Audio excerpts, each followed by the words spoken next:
पाहणार आहोत। पहा, नैसर्गिक संख्या कोणत्या आहेत?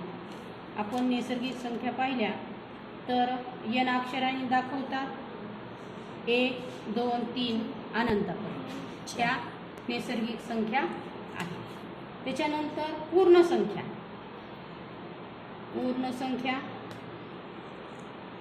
पहा W अक्षरांनी दाखवतात, 0 1 2 3 अनंतापर्यंत यांची सुरुवात 0 ने होते, आहे की नाही? 1 2 3 अनंतापर्यंत अशा संख्या कोणत्या संख्या आहेत?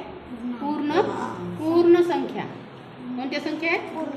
आता पूर्णांक संख्या कोणत्या आहेत? पहा, ज्या संख्यामध्ये 0 धन संख्या आणि ऋण संख्या असतात या संख्यांना कोणत्या संख्या म्हणतात?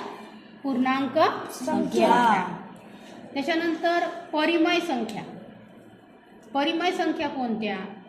पहा, त्याला Q अक्षराने दाखवतात, P/Q, Q belong I, Q is not equal to 0। खालचे छेदस्थानी हा 0 नसला पाहिजे। I म्हणजे पूर्णांक संख्या आहेत आणि छेदस्थानी फक्त 0 नकोय आणि P आणि Q या स्वरूपात आहेत।